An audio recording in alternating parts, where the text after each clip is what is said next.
So the second equation for solving perimeter is 2 times length plus 2 times width.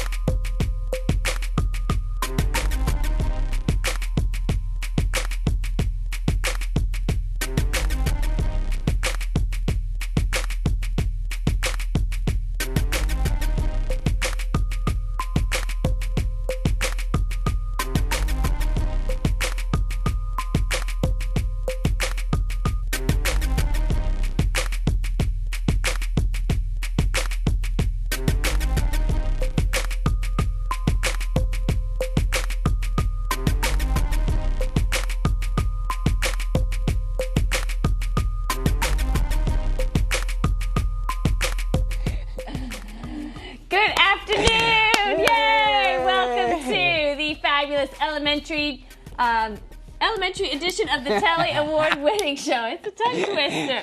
Count on us. We are so happy to have you here with us, where we are here to help you. Excuse me today. Count on us to not be able to talk today. We're here to help you not only with your math homework, but any questions you have in math, because we know Math Fast is coming up, and there are just a lot of various things on there, not just what you've been working on the last week or two, but the last quarter and even before that. So if there's anything you can think of you've been working on, you think, you know what, it's been a while since I worked on quarts and gallons or area and perimeter. Time, changing time. Elapsed time. Elapsed time. Give us a call. My name is Mrs. Sun, and I'm here with my fabulous partner. I'm Mr. G, in the Yay. place to be. It's You can right call here. us at 301-772-0080. See, it's blinking. Blink, blink, blink, blink, It is blink, blink. blinking, so it's telling Blink, you to blink. call. Call us. Call Yeah, us. it's a fun thing to do. If you call, your name goes in the apple, and you will get a chance to win a fabulous prize. And then if you solve a challenge, which we'll go over in a minute, correctly, your name goes in the apple twice. Very exciting. So Yes. let's talk to you about the challenge. The challenge for today is a challenge that we have often, but the cards are different. So it is the Challenge 24. Do you want to explain Challenge 24, Mr. G? Challenge 24 is when you get a card with 4 numbers and you have to calculate these 4 numbers to equal 24. You can use addition, subtraction, multiplication, or division. So card A is 2, 1, 4, 4. Oh, I just found the answer. Just that quick. Bam. Good. Yeah, it's like that. And then B is 2, 2, 6, 5. I just got the answer for that. Wow. Okay. I'm on today. You are on it today. 4, 3, 5, 6 for card C. Did you get that one yet? And card D, yeah, let's see. No. Card D, I have 8, 9, 2, and 3. So. What? Oh, wait. No. I thought I had that one. Because one strategy I like to use when I'm solving Challenge 24 is to think of the factors of 24. Exactly. Because we need to get to 24. So if I can get to the factors, which are numbers that multiply to get to 24, then we're good to go. So we know that 6 times 4 equals 24, 8 times 3 equals 24, 2 times 12 equals 24. So you're looking for those types of numbers. So I see what you mean, because here I see something that could come together to make 2 of those factors. There you go. But don't forget, there's always more than one way to solve every card on here. So make sure, even if somebody calls and gives a solution to Challenge 24, then you can still call if you have a different solution. Okay. Well, since we have no callers, we have 2 choices. Mr. G can sing, or we can go over some math. Christmas songs are over, right? So, yes. No more Christmas So songs. I think we're going to go ahead and just go over some math. But please give us a call, 301-772-0080. Otherwise, I have a list of all of the different objectives that are coming up on FAST for each of the grade levels. So we could just do problems for the next hour, but I think it would be more fun if we could do your problems. So, I know a few grades that have both area and perimeter. And so maybe we could talk about not only the difference, but one thing that I see a lot for area and perimeter is that if you are given a shape, such as this lovely square, sometimes they only give you some of the dimensions, not all of the dimensions. So let's say they gave us, this was 5 inches. So sometimes people get confused because that 5 is by itself. But remember, you can either take notes on, draw things on scratch paper, or you can actually write in the test book. So anytime you are finding perimeter, and as well area, just to remind yourself, I always think it's a good idea to label all the sides so you don't forget about any of them. So if I know this is a square, then I know that all sides are the same length. So during that test, even though this was the only one written on there, I want to go ahead and I want to keep writing all of the different sides so that I don't forget to include them, because that often happens. For example, if you have like a rectangle, most often what they'll do is they'll give you 2 of the sides. And then you wouldn't be able to do, well, you would be able to solve it anyway, but some people forget because they only see those. So we know that, I like to remember it as ma and pa. Have you heard of ma and pa? Ma and pa? No, I That's haven't. the difference Teach me. between area and perimeter. To remind yourself, it's multiply area, perimeter, add. Oh, So if you're ma not sure pa. which one to add, which one to multiply, Ma pa. then just think ma and pa. Multiply area, perimeter, add. So Just don't if get we the were, A's confused. well, you can't multiply add perimeter There you go. area. It wouldn't really make sense Yeah, that it wouldn't way. make sense, but Okay. you can put it So out there. one thing to remember is that perimeter is the distance around, and I like to think of rim, think of like a basketball rim or something like that. Perimeter goes around, so we want to add the distance going around. So here we know that that's 4 groups of 5. So the perimeter is 20 inches for this shape. And then area, the reason we can multiply length times width, if it's a square or a rectangle, is because what we're really doing is we're really building an array inside when we're multiplying. Okay? So 5 by 5 is, area is length times width, which would be 25 inches squared, or square inches. But the reason we can multiply is because what we're basically doing is building an array inside. So if we have a rectangle and they only give you 2 of the lengths, then what I highly suggest you do is label the other side so you don't forget them. So I know that with the rectangle, opposite sides are the same length. So opposite my 8 would be 8. Opposite my 3 would be 3, and then it's much easier to not forget them, because I guarantee you, let's say the question was asking for perimeter, and they only had 2 of the sides labeled, I guarantee you one of the answer options would be 8 plus 3, because they're going to see if anybody gets trapped by that and doesn't add all of the sides. Exactly. So do not forget to draw, label all the different sides, and be very careful with the wording, because many times they're word problems. So if perimeter is around, then there might be questions about a fence being built, or fences are something that often used for perimeter. What else would be around? Inside, area. That's the most common one.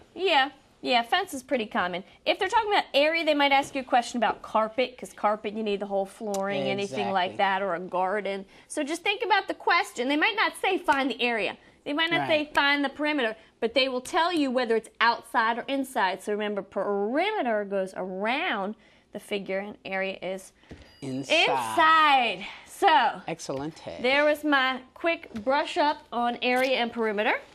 Well, we were doing some of that last week because we were in the 5th grade. That is, yeah, we were I was going to say a lot of grades do numbers. them. Okay.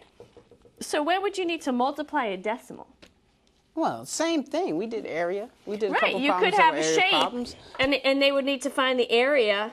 I don't make straight lines as That's well as okay. you do. No, I really don't. That's a good idea. So here I have I could definitely see an area problem with decimals, because then they're 5/10 looking at 2 inches. things. Oh, yeah. And 2 7/10 inches. Da! And everybody looks at that in 5th grade and they go, I don't know how to multiply decimals. I don't know what to do. But you know how to multiply. So it's really easy. It's not as tough as it seems. No, it's not. Do you want me to write for you, or are you good? We can figure it out. So here we have 3 5/10 times 2 7/10. And what I like to do first is estimate. So then I can round 3 5/10 up to 4.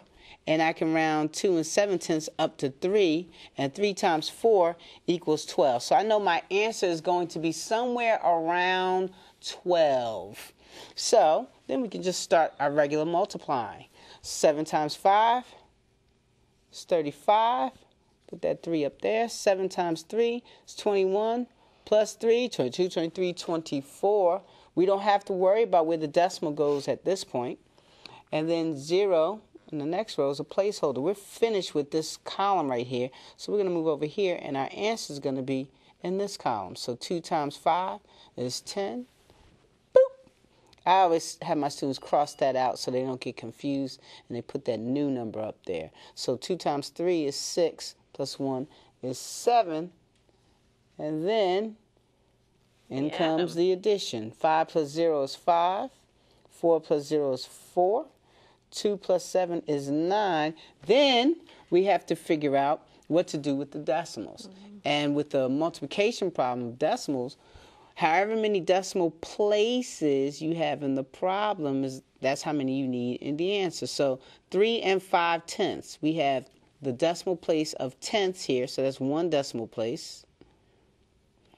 And 2 and 7 tenths, we have another decimal place, tenths here. So that's another one. 1 decimal place, 1 decimal place. That's 2 decimal places.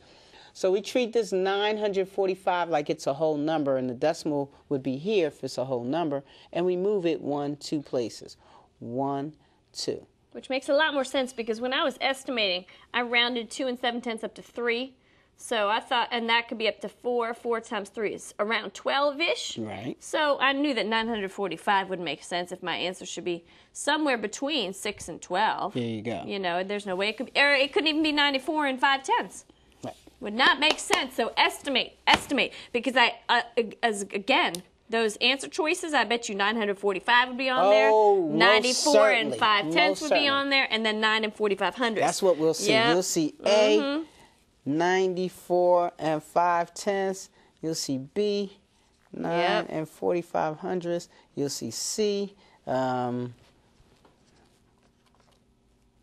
something like that. And then D. The decimal, all different places. Be something crazy like 12. And that'll be your estimation. It's like, no, they didn't ask estimation. They wanted you to figure it out. And this also reminds me of something else that 6th graders might be assessed on, is percent of a whole number. Because you can turn that into this type of problem. Where's my eraser? Multiplying decimals. Are you good? I'm good. Okay, so if we're finding percent of a number, then it goes back to what Mr. G was just talking about. And we find percent of a number often in the real world, all the time. Sales, things like that. That's 25%. the most common one. Yeah, that's the most common one. But it's used a lot. So if you think it's 25% of $100, if you have 25% off, or 25% of $60, or 52, it doesn't matter. We can always turn that into the simple multiplying decimals problem that Mr. G was just talking about. Exactly. Math connects. I love it. All the it time. makes sense. It Get it? C-E-N-T-S? If you get it. Which is why we're here. So hopefully you'll give us a call. Otherwise, we'll just keep talking here. Okay. And we can both talk. And we could talk for a while. Time. Okay, so let's try percent of a number. So let's think of a good percent. 35%? Sure, why not? So we want to know what 35% of 60. 60. There you go. Okay. We want to know what 35% of 60 is. The word of tells us to multiply. Ta-da! Okay, so that's a clue there. Anytime if we're seeing something of another number, we want to multiply. Same with fractions, things like that. So the problem is we need to change percent into a number that we can multiply by 60. Okay, because right now 35%. Remember, percent means per percent. Think of cent. There are 100 cents in a dollar, right? So percent means per 100, for every 100. So that's the same as 35 hundredths. Okay? So we could then change that into, well, 2 different problems.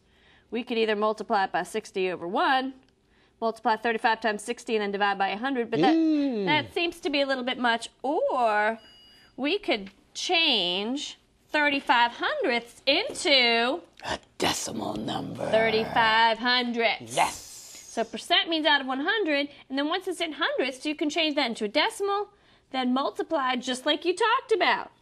So 60 times 35 hundredths. 5 times 0 is 0. 5 times 6 is 30. Should be somewhere in the neighborhood of 21. And that or would make something. sense, okay? Because that's about a third.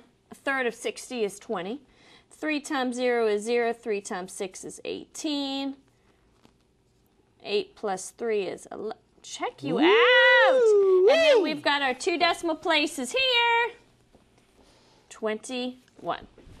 Very good. Now, an answer choice might be if you just multiplied them, or sometimes they'll just say it's 35. Some people get tricked by that. Yes, they So do. be careful. A lot of the problems on FAST are going to take maybe a few steps, might take working out problems.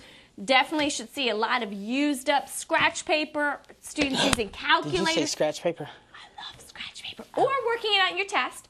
You can work it out in your test. You can, But, you can, But you can. there's so many problems where I need to work it out like this that we really, your teacher should be seeing you working out these problems in some sort of way. Over and over until And the time and is if you up. finish, Oh my go goodness. back, and check, and not only check like, check. oh, I did that one, oh, I did that one. I want to go back and really solve the problem again because there's nothing else you can do during that time. Right. But check your answers in that session. So go back, check. Make sure it's perfect. Perfect. Okay, so hopefully you're out there and you'll give us a call. 301-772-0080. 0080. Otherwise, Mr. G, you want to pick Call. something here? Cool. That's 3rd grade and then 4th grade. See, we have a lot to do here if you don't call us. We just want to solve your problems. 5th grade is my grade, and I like Okay. 5th grade. All right, go do for we have it. any shapes or anything here? Guess what I have? Ooh, those are cool.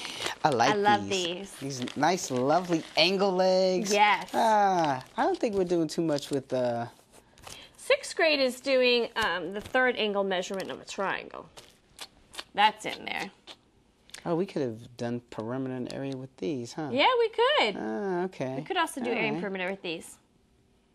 Equivalent forms of proper fractions. Oh, that's huge. And that's huge also for 5th grade. 5th graders That's a should big definitely be practicing that tonight if you haven't already. Let's do some of that.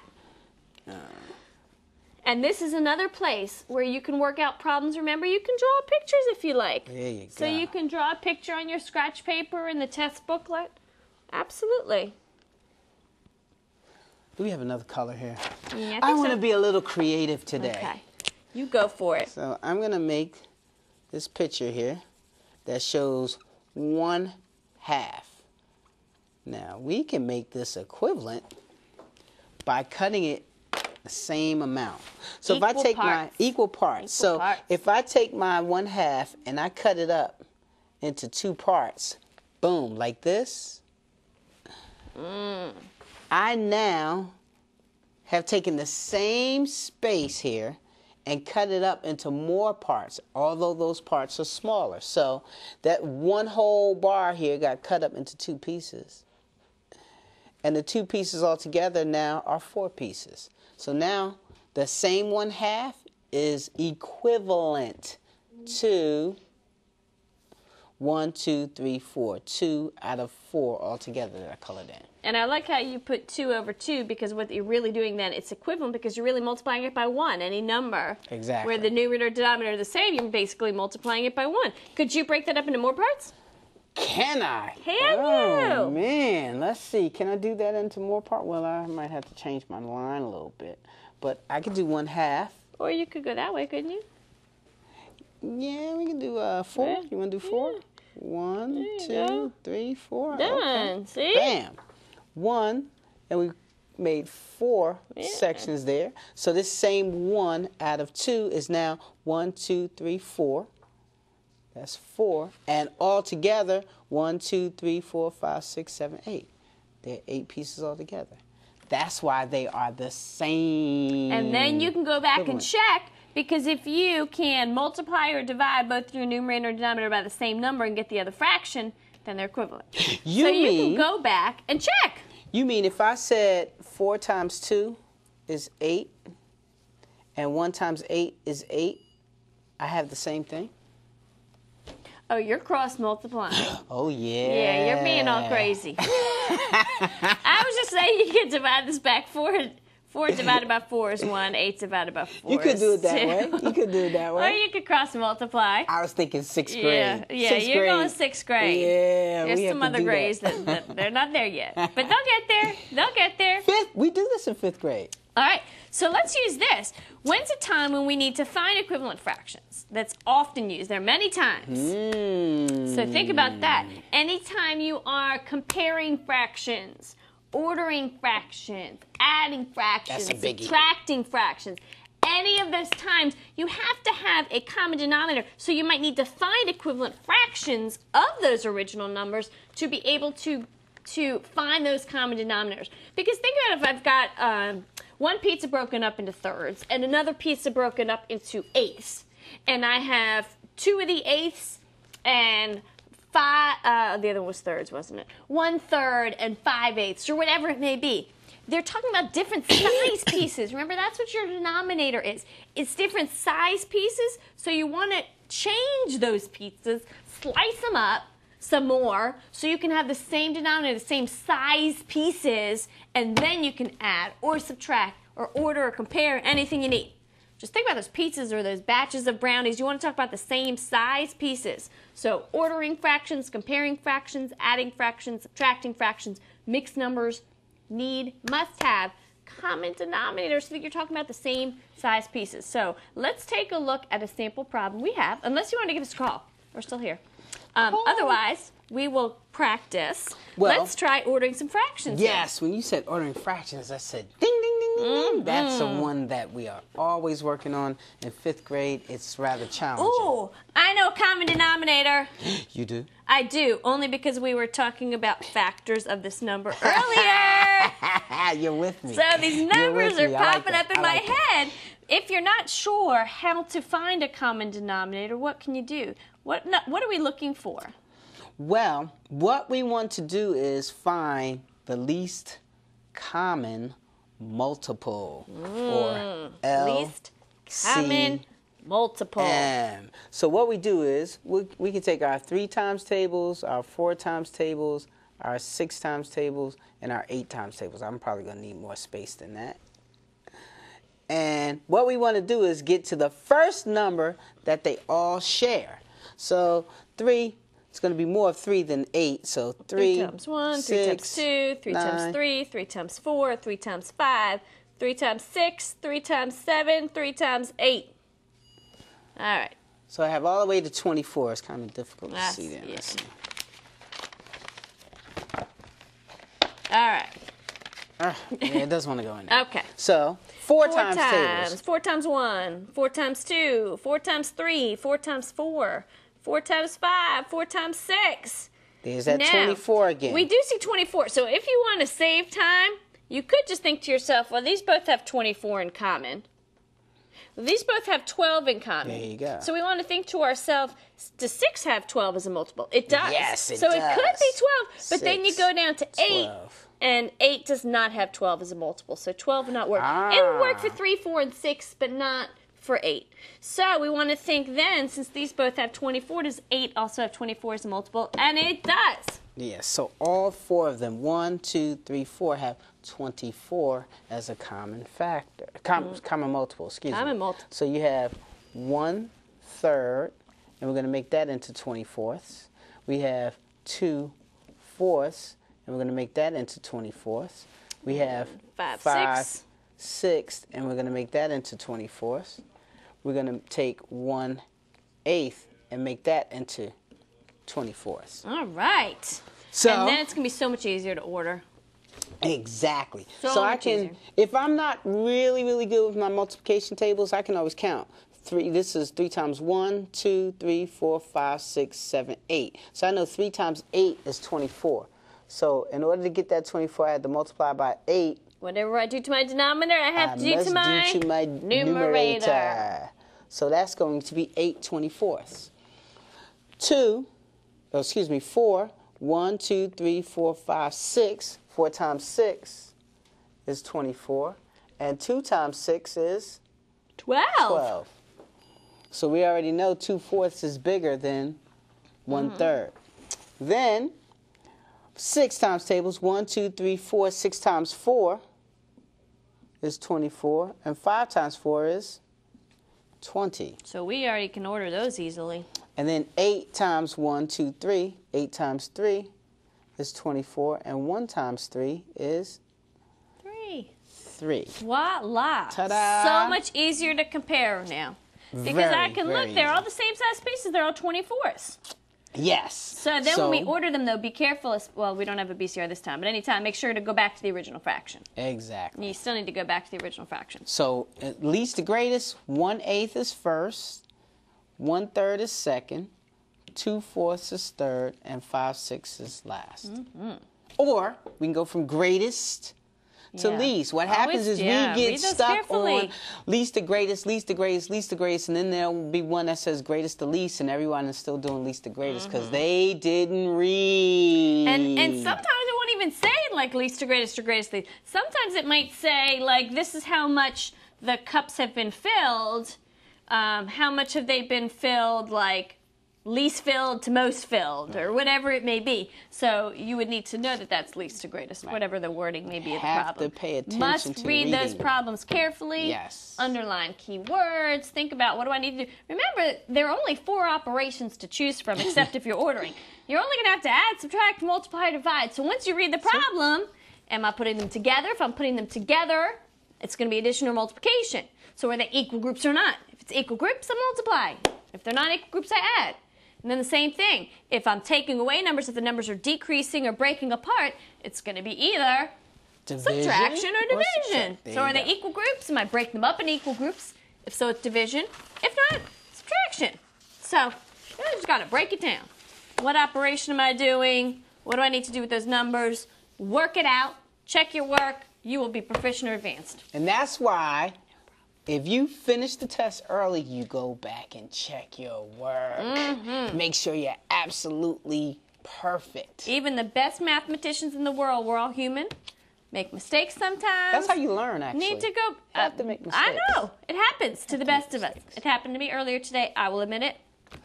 I won't say what happened, but it happened to me earlier, and I learned from it, and I moved on. So I didn't make any mistakes. So we're good. Yeah. No, not today. I was perfect for today. We'll see tomorrow. We'll see how tomorrow I might goes. make 2 tomorrow. Yeah, average it out. Okay, so I'm trying to think what else you would like help with before fast. We do have Gentle Giant.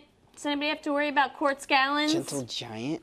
Yeah, remember the Gentle Giant? I remember the Gentle Giant. Okay, so in case you have to go over, and I have my students do this every time there's a question on converting quarts to gallons, pints, cups, any of those things, always remember the Gentle Giant. You can draw it really quickly, and it's a great visual to be able to look at and convert them. Are they not on there? I'm not seeing the Gentle Giant, but you can go ahead and put it out there. Okay, we can put it out there even if it's not on there. So, here's what happened. Once upon a time, there was a Gentle Giant that lived in the forest. So there's my Gentle Giant. And it was raining outside, so we heard this knock on the door, and there were 4 queens knocking at the door. They said, "Can we come in? It's really rainy outside." And the Gentle Giant said, "Sure." He was a nice giant. He was very friendly. They each had 2 puppies. So we're going to put the 2 puppies for each of the queens. And then each of the puppies had 2 eyes. I'm putting C's in there, although it's a marker. So C's are... There we go. Okay? So this really helps you because the G equals a gallon. Yeah. And the Q equals a quart. And the P equals pints. And the C equals cups. So you can look at it right away. And if I say how many cups are in 3 quarts, well, I can look at 3 of the quarts and count my C's for cups. 2, 4, 6, 8, 10, 12. Ta-da! So I know that 3 quarts equals 12 pints. It's just Cups, very cups. nice. Oh, cups. That's what I said. All right, that's my second mistake for the day. So I'm good to go for tomorrow. Just kidding. All right. So, and I can look at it and see how many pints are there. How many pints in 4 quarts? So I can look, these are my 4 quarts, and I can just count my pints. 2, 4, 6, 8.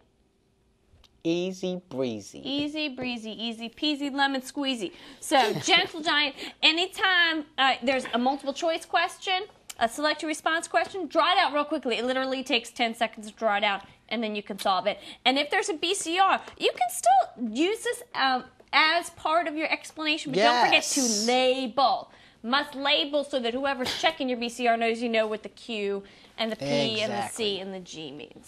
Has to be very clear. Label, label, label, label on those pictures in the BCRs. So that will help you with that.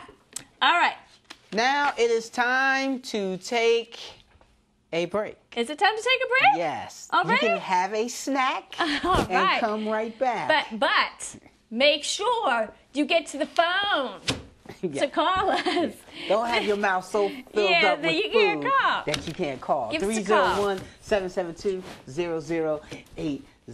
Stay tuned. Call. We're here for another 28 minutes.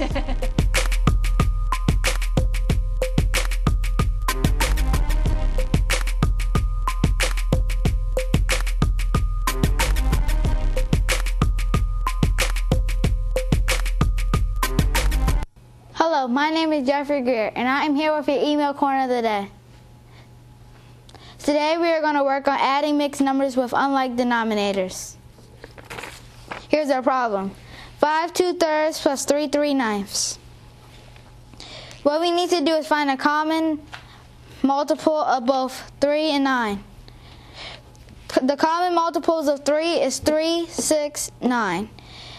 The common multiples of 9 is 9. Stop right there. 9 is a common multiple of both 3 and 9. So we can leave 3/9 alone and work with 2/3. Since 3 times 3 equals 9, we need to multiply by 3. 3 times 2, and we get 6. So now we have 6/9. 6/9 plus 3/9 equals 9/9. Now we need to add the whole numbers. 5 plus 3 equals 8.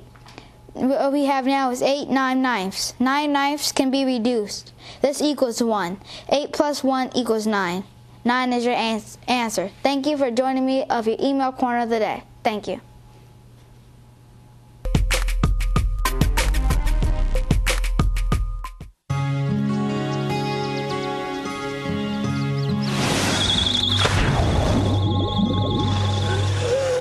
You can never know which pool safety step will save a life. Until it does. No matter how safe you feel, adding multiple safety steps can mean the difference between a close call and a call to 911. Simple steps save lives. To learn some new ones, visit poolsafely.gov. When lending a helping hand to those struck by disaster, we often send help in the form of goods. But did you know how much money goes to the shipping and storage costs for just one of these? It could have been used to provide necessities such as clothing and shelter for so many more people in need of our help and love. The love helps. Send helpful love. Cash is best. For more information, visit www.cidi.org.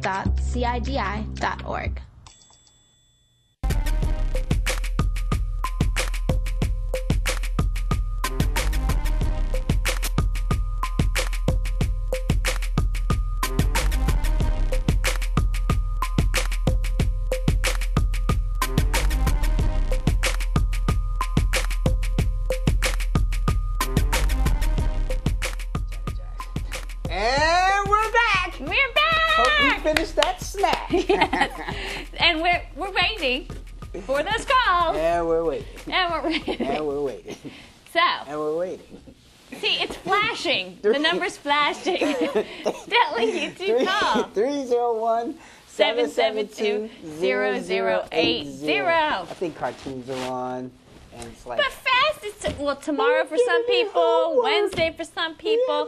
This is the time to review. Yes, it is. So that you can bring that score up and show everything you've learned. Yes. So unless you call, we'll just keep going. On and on. Sharing our math knowledge with you. Bunnies here. So, one thing we taught, or you could just do a play for you, but reading fast already passed. Can we try some divisibility rules? I would love divisibility rules. Yes, I'd like Now, what are, let's see, divisibility rules. Divisibility. What does divisibility mean? Okay. Sharing something evenly. Without any extras, no leftovers, no remainders. Nothing left Nothing over. left over. Everybody gets the same amount. So, let's think about some of the divisibility rules that we may need to know. 2. Well, 2 definitely. 3, 4, 5, 9, 10? 9, 10, yeah. Yeah, okay. 6 is in there too. Is 6 in there? 6 in there. Okay, we'll put 6 at You the know bottom. 2 and 3, you know 6. Okay, that's true.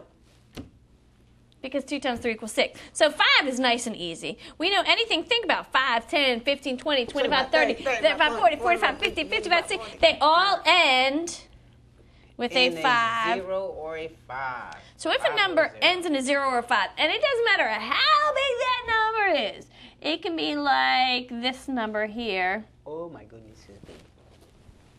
That's a whopper! It's a big number, but I know it's divisible by 5 because it ends in a 0 or a 5. 0 or 5, and that means I can divide that by 5, and there will be no leftovers, no remainders. Divide, share. Everybody gets the same amount. Evenly. Be fair. Yeah, Be fair about it. I don't like when people say goes into. It's not going into. That's my pet peeve. Yeah. It's Okay. not going into. All right.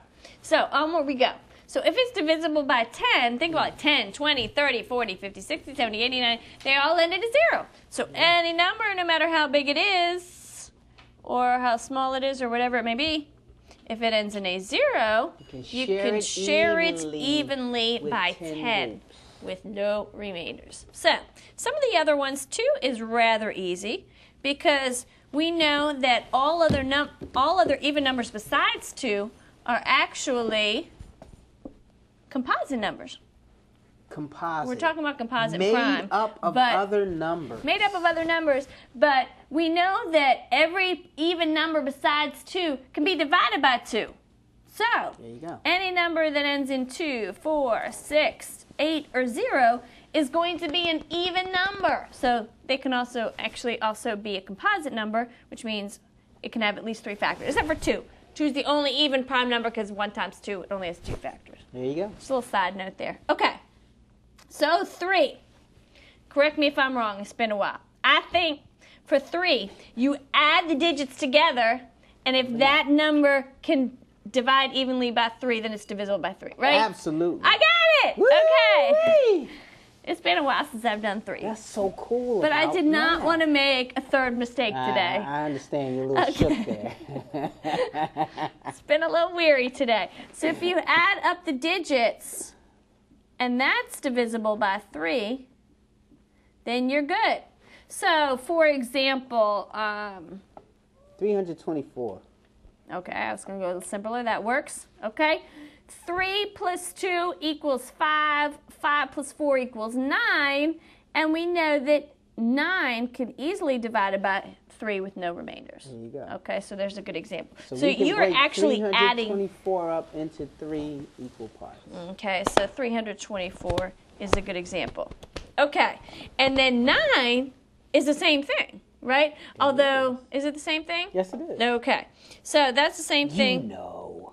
as 3. It's been a while. You want to take over for 4 and 6? 4 and 4? Well, 4 can, no, go ahead. 4 is very similar to, well, it's not similar. What happens with 4 is the last 2 digits have to be in the 4 times tables. And that can Okay. get a little tricky if you're not sure about what those are. In 4 timetables. 4 times tables? Yes. Okay, so, and I don't think all grades need to know. I think like 5th grade might need to know divisibility of 2, 3, 5, 9, and 10. 4 and 6 might be 6th Get them grade all in action. there, though. Get them ready, get them ready, get them ready. Get them ready. What about 6? 6 is really cool. I like 6. Okay, you just go Six is for one it. of my favorites. Would you like another I piece of always paper? do this in class. He loves 6. I love 6. I always write out the 2 times tables. 2, 4, 6, 8, 10, 12, 14, 16, 18, 20. And then I write out the 3 times tables in between there. 3, 6, 9, 12, 15, 18, 21, on and on and on. And then the 6 times table, 6, 12, 18, and on and on and on. And what we see is, if it's in the 2 times tables and the 3 times tables, it is the 6 times tables. So cool. I like that. Bam. Oh, check it out. All right. I like that. I do like that. So there's your divisibility rules. So it might be as simple as they might say which number is divisible by 3, or they could make a more complicated question like they're boxes with, you know, blank, blank, blank, and blank, and if I have 3 things to separate them into, which number could work evenly or something like that. They might have a fancier question for it. So just think, what are they trying to do? Sometimes they'll say 2,426 is divisible by, and it'll be a group of numbers. 2, 3, 6, and then B will be 5, 10, and 2. And you have to determine which one it's correct based on the divisibility rules. So you have to know your divisibility rules in order to figure it out quickly. Otherwise, you will find yourself trying to divide each of these numbers by this number. So then you'll do 2,426 by 2, 2,426 divided by 3, 2,426 divided by 6. And if you do that, you're going to eat up a whole lot of time. Yes. And before you know it, the timer goes off and you're like, I only did 5 problems. So you have to learn these divisibility rules because they will help you. Makes it much quicker. Makes it much quicker. Now, you can also use some sort of strategies where if you know something might take you longer, you can be very careful about making sure to come back to it later on. Just make sure you're filling your bubbles in the right place. But you can come back to stuff later when you have more time. Use strategies such as that. Now, something else, you know what we have not gotten to, which is often a very tricky type of question, is start time, end time, and elapsed time. So let's talk about that. Start time, end time, and elapsed time. Elapsed time is when you want to know the difference between when something starts and when something ends. How much time has gone or how much time has elapsed during that activity, whether it's a game or a movie or whatever it may be. Start time is, let's say a movie ended at 6:30 p.m. and it was a 2.5-hour movie. What time did it start? So you need to go backwards. Work backwards. And then there's end time. A movie starts at 2 o'clock. It's 2 hours, 45 minutes. What time does it end? So those are all very good examples of when you would need to, I definitely need to, write out solutions, work it out. Let's think about an hour going by, 2 hours going by, 3 hours going by, Absolutely. and working out the problem in your test book or your scratch paper. So let's take a look at a problem. Let's say a game, a playoff game, starts at 4:30 p.m. and it goes until 6:15 p.m. No, let's make it 7:15. That's a serious game. It's a serious game, but you know, it takes a while. PM. This is professional? This is professional. Okay. Yeah. So it actually might be a little bit, usually 3 hours. Okay, so what I always like to do is start at the beginning time and then keep adding on hours till I can't add on any more hours and then see how much time is left. So that's, for me, the easiest way. Although there are different ways to do it. So I'm going to add on 1 more hour, and if this is my hour, 1 more would be 5. So 4:30 to 5:30 is 1 hour. Let's see if I can add on another hour, 5:30 to 6:30. Yeah, I'm okay there. So 5:30 to 6:30 would be another hour. So I'm going to keep track over here. I have 1 hour. I have another hour. Now, if I go another hour, 6:30 to 7:30, that would be too late. I'm trying to go to 7:15. Okay? So, 2 things we can do. A few ways to figure it out. If I went to 7:30, I'd be 15 minutes past. 15 minutes taken away from an hour, I know would be 45 minutes. If you want to go that route. Or you can start at 6:30 and then go from 6:30 to get to 7:15. So I want to go to the next hour. and let's make it simple. So I'm going to go to 7 o'clock, and I want to think to myself how much time has passed between 6:30 and 7 o'clock. If you need to, draw a clock. Or there might be a clock somewhere around that you can look at. But think about a clock, okay? So I do my 12, my 6, my 3, my 9. So if it's at times at 30 after and I want to go up to the next o'clock, that's 30 minutes. But I'm not there yet. I still need to go from 7 o'clock to 7:15. So here from 7 p.m. to 7:15 p.m. It's 15 minutes. 15 minutes. So I can put that together. I had 2 hours. And then 30 minutes plus 15 is 45 minutes. So it was a 2 hour and 45-minute playoff game. Wow. I think the Super Bowl's a little longer. Super Bowl's definitely longer, especially with all those commercials. All those Super Bowl commercials. They take a while. Okay, so last chance to give us a call. Give us a call. Flashing. See that number flashing? 301-772-0080. Call me. Call us. Call us. We're waiting to feel that math love today. Waiting to feel that math love. It's out there. Love? The math love. Right. So let's go ahead and solve some more problems, shall we? Shall we? Okay, we shall. Let's go ahead. We've got dividing numbers. We haven't divided numbers. Ooh. Dividing's tricky. Mr. G's going to take it away. Dividing. Sharing evenly as we possibly can. And if you're doing simpler numbers or if you need to practice your facts, draw it out. Separate them out. Give me a number. 627 divided by 4. Ha ha! Okay. So, no goes into. Would it be written like that on the test? Lumpy like that? No. No, as a problem like that. It might say there's 627 apples that needs to be divided into 4 baskets. How many would be in that? Right. There you go. There you go. 4 baskets. Mm-hmm. How many are in each basket? Or they could be super tricky and say how many full baskets are there? Will there be any left over? Like questions like that. Be careful with those remainder questions. How many full ones? Full baskets. Yeah. Good question. Are there? Remember to answer the question that's being asked. So, I'm going to have to come back to that. Yep. 627 divided by 4. 4. So the first question I asked is, that's 6 there. That's 600. Can I share 600s with 4 baskets? Why, yes, I can, because that 6 is bigger than that 4. That divisor. So if I share those 600s and give each of these 4 baskets a group of 100, each basket will get 100. And there'll be 200 left over that can't be shared evenly with the 4 baskets. So, next is I have 20 apples. So can I share 22 with 4? And yes, I can. That means 5 will go in each. I will have shared 20 and 2 will be left over. And then 7 ones, 7, 27, how many?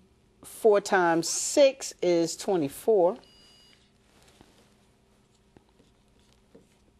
And there will be 3 left over that cannot be shared. So 156 full baskets. Now, if somebody will say, instead of full baskets, how many baskets in all would be filled, then you would have 156 full baskets and 1 basket with 3. So it would be 157 baskets. So be very careful to think about that question. Have to be careful. Okay, now, in the final minutes of Count on Us, we have a caller! Thank you, caller! Thank you! Thank you! Now, for some reason, I can't hear, so I'll need you to talk to her and get the problem. Caller! Hi. Hi. Are you Mina? Yes. Hi, Mina. Thanks for watching us today. Thank you so much for being our only caller today. We're feeling the love from Mina. You are going to win. You're definitely going to win that prize, Mina. Okay. So what's your question, Mina? I have a pentagon, and I have to write down how many vertices and how many sides there are. So what shape do you have? Pentagon. A pentagon. Oh. Okay, I can't hear, so I'll need you to draw. How many sides does a pentagon have, Mina? Mina, do you know? 4. Oh, penta has 5. Do you see my picture? Yes. Okay, so do you know what the vertices are? Yes. They are, what are they? They're the places where two lines or two rays meet. Corner. Corners, very good. Corners, that's the common name for them. The math name for them is vertices. Or one is vertex, plural is vertices. So, how many corners do I have here? 1, 2, 3, 5. 4, there you go. 5. 5 nice corners or 5 vertices altogether.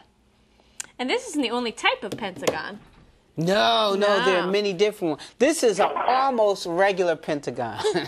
This one looks like what, Mina? Mina? Baseball field. Ah, looks like a home plate. Very good, very good. Oh, I was thinking of a house. Yeah, But I was home thinking of plate a house works. too. I was going to do this. Yeah. All right. Mina, would you like to try a challenge problem? Yes. Ooh, All right. you must be the only person watching Now, today. there is one more caller. She might have a 50% chance of winning if we can squeeze them in. We'll see. Which one are you going to try, Mina?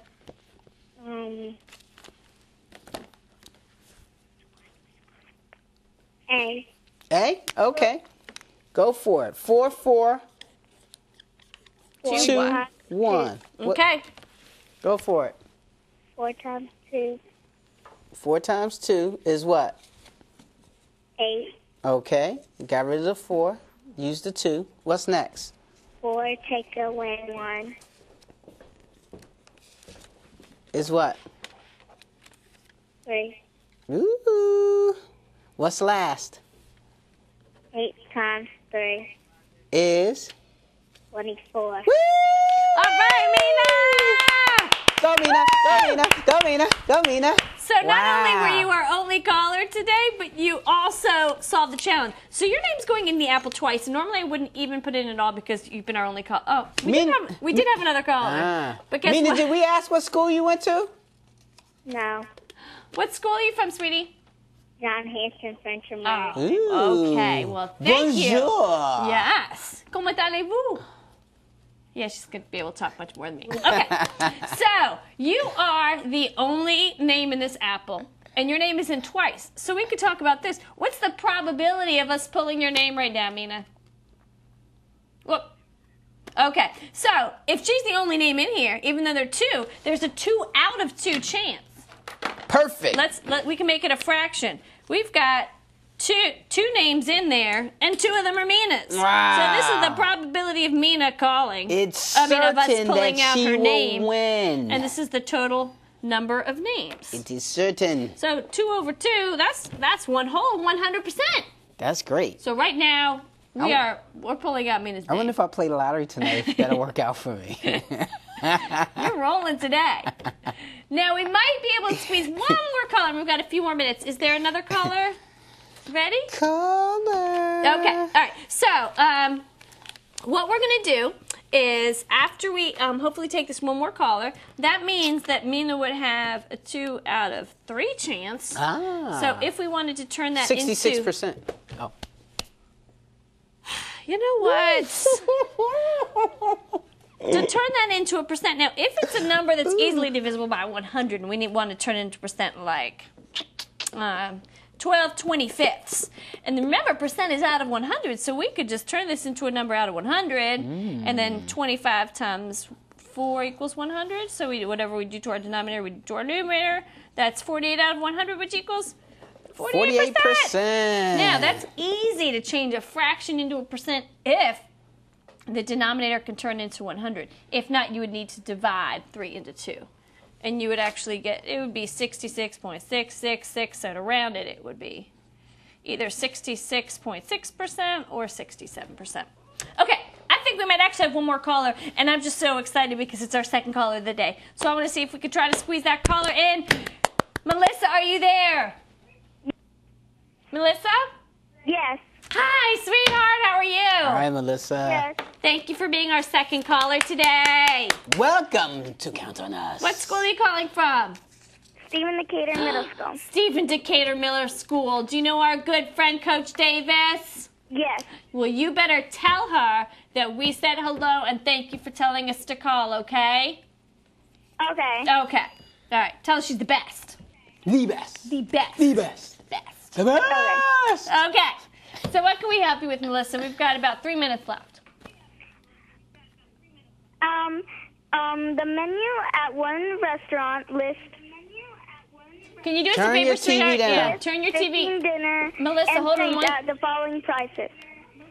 Miss Melissa, hold on 1 second, sweetheart. Can you turn your TV down all the way and just listen to us on the phone? Yes. Okay, thank you, sweetie. Otherwise, we hear you twice.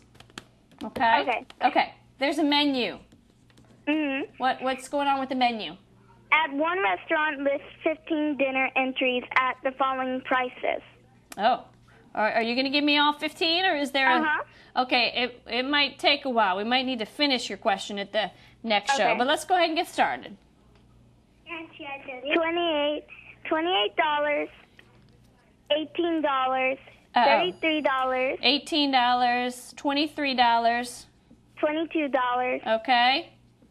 $18 again, Okay. $25, Okay. $25, 25. uh-huh, Okay. and $22, Okay. $30, Okay. $28, They're all right around the same price. Okay. $19, Okay. $30, Mm-hmm. $33, Mm-hmm. $19, Okay. and $42. I'm going to take a wild wacky guess here. Are we going to talk about the measures of central tendency? Do you know what they are? Well, the actual question says to, make a stem and leaf Oh, stem plot. and leaf plot. Oh, okay. Stem and leaf plot correctly shows the date, to make the Right. stem and leaf plot. Okay, I was thinking maybe we were going to do median, mode, range, which we can do easily off of the stem and leaf plot. We're going to start you off on the stem and leaf plot, but the intermediate show may take over. So remember, stem and leaf plot is a way to show data using what? Using by, on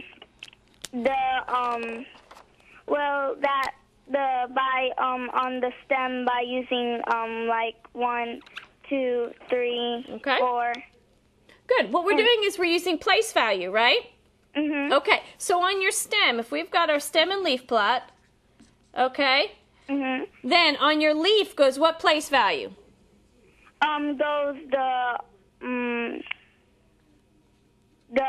That's your ones place, sweetie.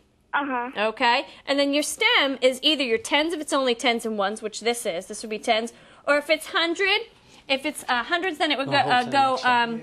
I'm trying to finish my sentence, but we're about to finish up. It would be anything larger than the ones place. So, sweetheart, we're going to ask you to do what I thought we might have to do, and hold on and stay on hold, and the intermediate show will be able to help you with your question. Finish your question. Mr. Pugh Pugh. is right here, and he really wants to start. So we're going to pull out a Mr. name. Man. We really don't need to pull out a name. Thank you to our one and only caller, Mr. Pugh. Our one and only caller is Mina! Mina! 100% chance to win it! So, thank you so much for watching. Stay tuned to the intermediate show where Mr. Pugh is ready to go. And good luck on FAST. Work hard. You'll be great.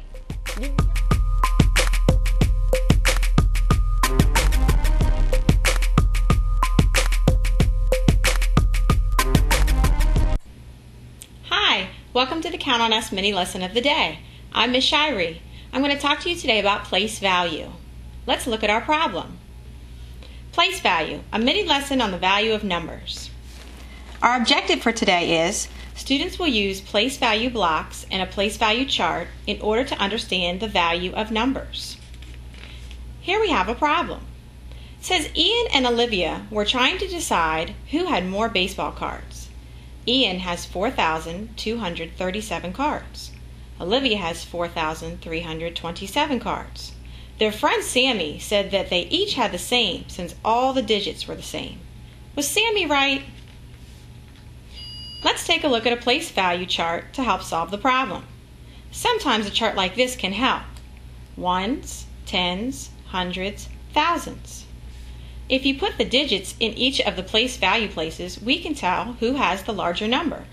Here's Ian's number, 4,237.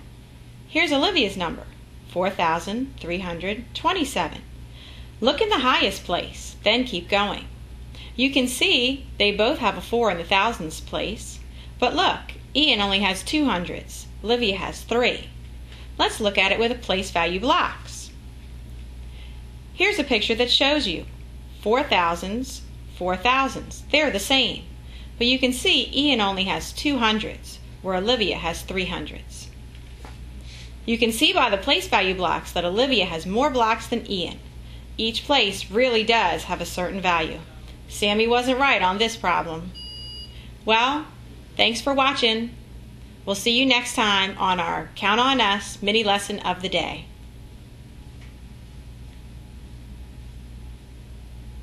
Hello? Hello? I've been on the street for a while.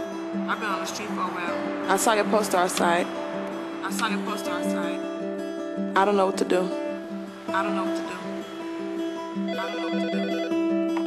National Runaway Switchboard, how can I help? Call 1-800-RUNAWAY to make the connection.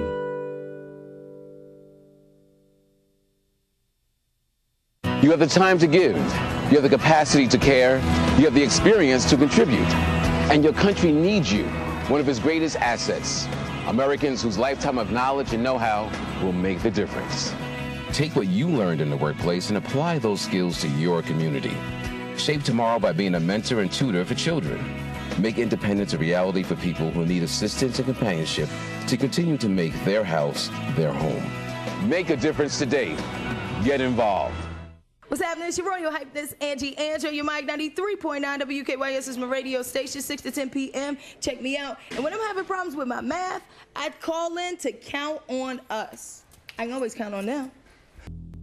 Because how many ways are there to solve math? Many! Your live homework help starts now. Welcome to Count on Us.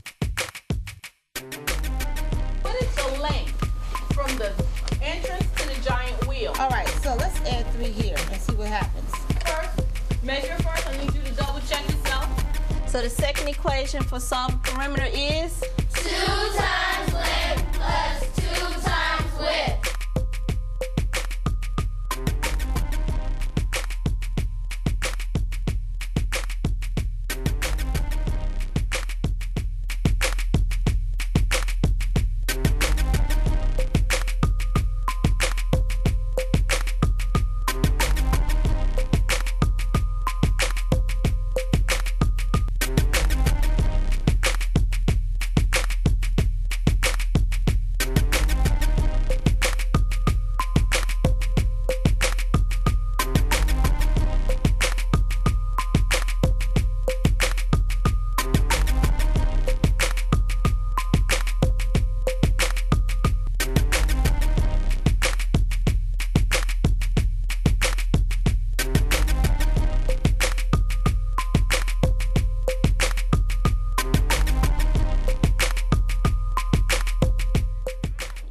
Welcome back. You reached the Count on Us TV show, the show on TV that'll set you straight and answer all your math questions we've always wanted to ask. My name is Ted Herman. And I'm Mr. Pugh. And we're here to help you with anything to help you out. I know right now it's fast testing going on in the elementary level. And middle school level. Middle school level too? Okay, don't you forget know more than I do. Oh, yes. And that's the way it is. So if you don't have any homework, that's okay. Make a problem up. Something's always been on your mind about math. We're here at 772-0080. Answer all your prayers. And my man, what you got tonight? I just want to say, hey, we know it's fast two testing is going on. You don't have no homework tonight. However, math is coming up on Wednesday. That's the big one for us. We have the math department. Give us a call with anything you might have have trouble with or difficulty with, things your teacher's going over in class or reviewing with you, and you still just don't understand that. Give us a call. That's what we're here for. We're trying to get you a call, or just give us a call. Try to stump us. Come up with questions that try to make us say, "Oh, you know what? That's a good question." We haven't done that yet. So can you call and stump the host? Do that, stump the host. But, hope you had a wonderful winter break. We're back in school. We're going to be here for the next 4 or 5 months, ready in the school year in a positive note. I want to wish Happy New Year to everybody out there, including my man, Mr. Pugh. I miss you. You're the man. You're the man. And everybody on the set, all our great workers who work on the Count On Us show. Yeah, especially Miss Happy New Regina. Year. Especially Miss Regina. Happy She New works Year. so hard. Miss Regina's unbelievable. Miss Regina, she's awesome. If you ever see her out in the street, say hi and give her a Chick-fil-A or any kind of thing you can do for her, because we do so much together. And I don't know what I'm talking about, but let's keep going here because we have to go to the challenges. We got some challenges. They can always call up about a challenge they want to answer. And you know what? You are so good at defining what the challenge is all about and the process to go through. All right. Our first challenge is called the Challenge 24. Well, you all know you have to use each number only one time, using any operation you would like, and your final answer must come up to be 24. And you cannot use any question twice. So you have letter A, which is 1528, letter B, 358. Is that 6 or 9? I think that's 6. Yeah. Letter C, 3283. And letter D, 8522. Remember, you only use each digit one time, and you can use any operation you like to get the final solution of 24. And I'm going to let you all know, the most challenging ones are the ones with the three dots. That means that's a real difficult one. That's a real hard one. So if you want to challenge yourself out there, try for the ones with 3 dots. All right? And like we always ask, is that you write these numbers down and have it worked out before you call into the show. So when we ask you, do you want to try Challenge 24, you have it already written out and tried out. All right? Thank you. And I think that pretty much covers all of our challenges for today. And I think we already have a caller out there who's been holding on the line for 11 minutes and 58 seconds. Melissa, give your stuff to Mr. Pugh and let us see what you got. Hey, Melissa, how you doing? Good. How you going, Stephen Decatur? Yep. Yep. What grade are you in? Okay. Okay. What grade are you in? You want me to give you my question? Yes. What's your question, Melissa? Okay. My question was that about a stem and leaf plot. I love stem and leaf plots. Stem and a leaf. Okay, go ahead. My question, it said, was that the menu at one restaurant lists 15 diner entries at the following prices.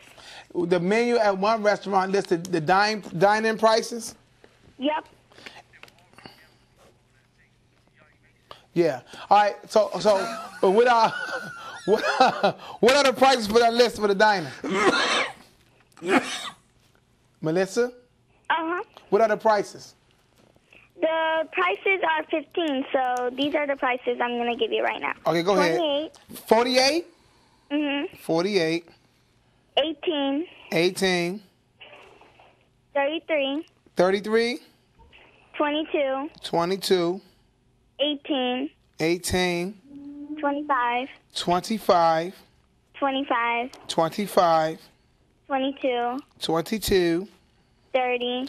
30. 28. 28. 19. 19. 30. 30 again. 33. 33. 19. 19. And 42. And 42. And so you have to create these numbers from a stem leaf plot, correct? Mm-hmm. So and it's not a back-to-back stem leaf plot, is it? Say no, because you would need 2 sets of data. Yep. All right. Now, listen, Melissa, I'm going to ask you this question. What grade are you in? 6. 6th grade.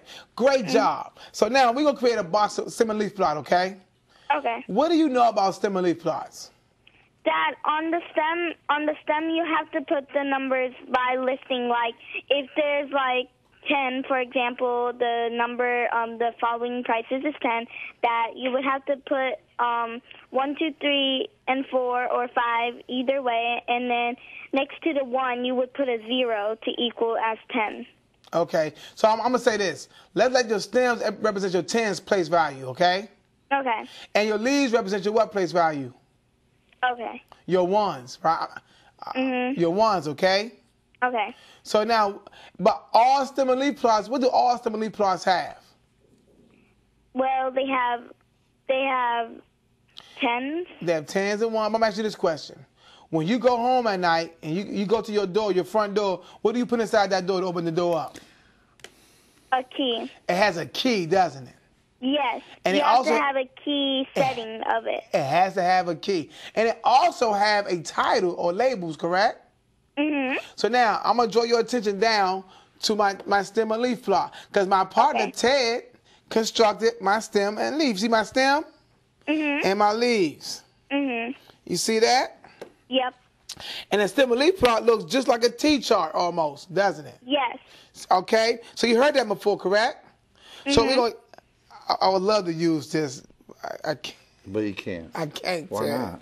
Okay, I'm going to use this. That's okay. I'm going to base stem right here. That's okay. So this is my stem on this side, okay? All right. So you put it in the middle. Okay, I'm going to keep stem right here. My stem. I'm going to say stem. All right, and my leaf. What does my leaf represent? Your leaf represents as the dinner prices, right? Yes. Dinner prices. I'm thinking about a back-to-back stem and leaf plot. So now, what's my lowest stem? Remember, the stem is your tens, right? Look at all those numbers. What's my lowest 10? What's my lowest tens digit? Let me see. 1? 1. So we can start with 1, can't we? Yes. What's my greatest stem? Your greatest stem would be around 10. No. Look at my one. Look at your numbers. Remember, your stem is the tens column. What's the greatest digit in the tens column amongst all your numbers? Let me see. 100. What about 4? You see 48? Look at this. I'm going to show you this right here. You see this right here? Are you watching the TV as I talk to you? See? The 4 is in the tens column. The 1, the 3. So my largest digit in the tens column will be 4. You see that? So I know I'm going to have stems going from 1 through what? 1 through 4. 1 through 4. Oh, I should use the leaf you gave me. 2, 3, 4. Okay. So now, I got it's a rule. There's a rule when you put numbers in the stem and leaf plot. What's some of those rules, Melissa? For the rules for the stem and leaf plot is that never skip a number. Never skip a number. That's one. What about when you put numbers inside the leaf part? They always got to be in a certain type of order. From least to greatest. From least to greatest. So let's do this, Melissa. Let's look at the numbers you gave me. Let's look at all the numbers. Let's circle all the numbers that has a stem of 1. Okay. Yeah. 18. 18 again. What else you have? 19. And what else? And 19 again. So you have 4 leaves, don't you? For 1, for the stem 1, right? So what are my first numbers I should put? What's the first number I should put? 8. 8. And 8 again, correct? Yes. And then 9, and then 9, right? So you see the TV screen? 8, 8, 9, 9, correct? Yes. So right now I'm finished with my 1 stem, correct?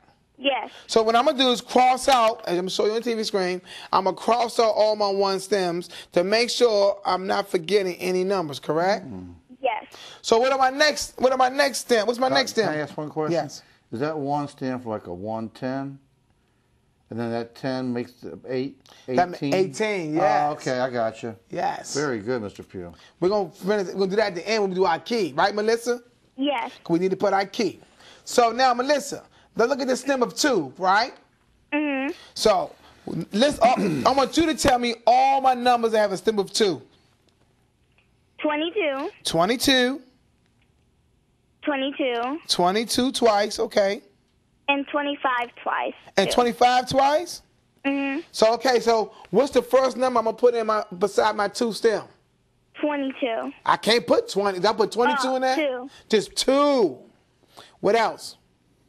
And then 2 2s and 2 5s. Oh, like that? Yep. Good. So once again, I'm going to go back over here, cross out my 2s. All right. So what's the next stem? I'm sorry, was there a 28 there too? Uh-oh. Melissa, my partner said, hey, there was a 28 we missed, correct? Mm-hmm. So what are we supposed to do with that one? We have to put it after the 5. 1 Oh, you missed that one, didn't you, Melissa? 8. Yes. I did too. That's why 2 brains is better than 1. Or half a brain is better than 1. Okay, Melissa, next one is 3. Name all your 3s. Happy New Year to you too. My 3s are 0, 0. No, 30 is 1. What else? We have 30 twice. Uh-huh, and then we have a 33. How many times? 1 time. So, okay, let's go. 2 times, 2 times. 2 times. So let's put it in here. So we got 0, 0, 3, 3. So I'm gonna cross out again. Cross, cross, cross, cross. Are there any more 3s? No more 3s, correct? Yes, correct. And my last is 4s, right? Uh-huh. So that'll be 2 and the 8, correct? Yes. Now, Melissa, we need to do several things before we say we finish, okay? Okay. 1, you told me at the very beginning of this question, you said we have 15 numbers, didn't you? Mm-hmm. Now, we can check that right now. What can we count to make sure we have all 15 numbers inside our stem and leaf plot? By saying, like, with the 1s, since the stem has the numbers by 1, 2, 3, 4, and then they have the leaf, we can say by 18, 18, 19, 19. Right, but let's do this. So what you saying, you said it correctly, okay? Okay. So I like what you said, because you said 18, 19, 19, 18, so you count each leaf, right? Uh-huh. But watch this. When we go down to our stem and leaf plot, all thing you have to do is count your leaf. 1, 2, 3, 4, 5, 6, 7, 8, 9, 10, 11, 12, 13, 14, 15. I have 15 under my leaf, correct? Yes. So I know I have all 15 numbers accounted for in my stem and leaf plot, right? Mm-hmm. So now, what I'm going to do now, we need our key, don't we? Yes. Our key helps us read this stem and leaf plot, right? This graphic organizer, right? Mm-hmm. So pick any number you like off. What's your favorite number on this stem and leaf plot? 48. 48. So I'm gonna write key. I'm gonna say 4/8. And what does 4 as a stem and 8 as a leaf mean? 48. That stands for 48. Cool. So when I say, if I ask you, Melissa, I have a stem of a 3 and a leaf of a 3. What's that number? 33. So I'm gonna ask you this question: if I add 6 and a 2, what number is that? 62. Oh, Melissa, you're awesome, Melissa. She is so sharp. Melissa, you're awesome. She is so sharp. Can I ask Melissa one question? Hey, Melissa, my partner want to ask you a question because he's getting jealous of you talking to me too long. I got a very serious question for you, Melissa, because I know you know your stuff. What did the stem say when it wanted some privacy? It wanted to be left alone.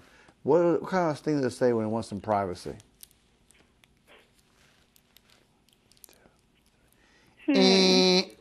It said, "Leave me alone." You like that one, Melissa? Yeah. I got a better one.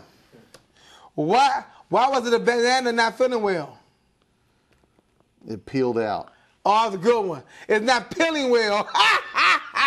Okay, well, not the same, not the same. But it should be. It's not feeling well. Peeling? You peel the banana? Peel. Oh, right. So, Melissa, did you want to try China's 24? No? Well, thanks for your phone call and continue to watch the show. Your name is going in the Apple. You might win the end of the show, okay? Okay. Bye-bye. Bye. Good to see Melissa. That was a good question. That was a great question. You handled it with all the expertise and aplomb I tried. of a professional. You want to show us what you're doing in school today? Yes. We're doing a lot of testing with the FAST test. Oh, and then on top of that, this really gets me excited. What's that? For the simple fact, we're doing fractions. Oh, my kids hate fractions. Well, we're hoping that they come through. And by in middle chance, school. the more we understand in life, the better off we feel about what we're they're doing. attacking it, though. They're attacking the fractions. Well, I know. With you as a teacher, I have no doubt they're learning their stuff. But the key thing I want to emphasize with fractions is I'm going to split this up and just tell you when to stop. Stop. Excellent. I stopped in time because Mr. Pugh could tell I was running out of room. And I hope everybody knows by watching this closely, I'm going to go over this a little bit darker in green and the blue, that when you're trying to find how many parts you have, the main thing is to count the spaces in between. Can you help me out, Mr. Pugh? I'm going to count these as I go with you. 1, 2, 3, 4, 5, 6, 7, 8. So I would have to say this is divided up into eighths. Eighths. Okay? And then, nice job, Mr. Pugh. And then I would say over here that if I click on there and just pick anything at random, let me see, I go over here. So out of the 8 parts, let's see how far across that is from 0. 1, 2, 3, 4. Notice, people out there, while you're watching on your TV sets, that I'm counting the spaces, not the actual slash marks or tick marks, because that's not the way to go. If I count by the tick marks, look what happens to me, Mr. Pugh. 1, 2, 3, 4, 5, 6, 7, 8, 9. Mm-hmm. That wasn't ninths, was it? It was actually eighths. Eighths. Thanks for being so sharp. And that would be the fraction for that 4/8. However, as you well know, you could simplify that fraction down, and we all know you can simplify fractions down at all times to make it as lowest terms. So I would divide by 4, because 4 is the GCF, or greatest common factor. And 4 divided by 4 is 1 whole. And 8 divided by that same 4 is 2. And we have rights to say it's 1/2 as the same equivalent fraction as 4/8. And the reason why we can do this and simplify from 4/8 down to 1/2 is we're dividing by the exact same number. And everybody should know 4 divided by itself is 1 whole. So I learned this from another Count on Us expert who taught me well during my infancy. And that's a 1 whole. So anything divided by 1 has not changed its value, but it has made it into a simplified fraction. So I guess what I'm trying to say is the more we understand our concepts and our good learning from our great teachers out there in Prince George's County school system, the more we'll feel comfortable about our math and not so threatened. Okay, so please remember, count the spaces in between, not the slash lines. They won't give you any help. The space in between is the key. And I can see you're feverishly at work over here, Mr. Pugh. Did you have something you wanted to show off, or are you still intensely working? Yes, I want to go over a problem that I discussed with my students today, because we was talking about interest, principal rate times time, how I'm relating it to the real world recession we're going on now, and the bank situation. Excellent. So sounds like they had a lot of interest in this. Yeah, they did. When I realized, tied to the real world, recession, things that going on in their families, a lot of kids started saying, hey, yeah. Good. And so real life. I was teaching interest a little bit today, simple interest. And I was trying to tell them how banks, how banks normally works. So I was trying to write a word problem out for you guys. I didn't get finished because my partner here helped me out. So I'm going to briefly give it to you as I go along. And so in premise, I'm telling most kids, how kids have bank accounts or savings accounts as parents. It says Bill received $480 in interest.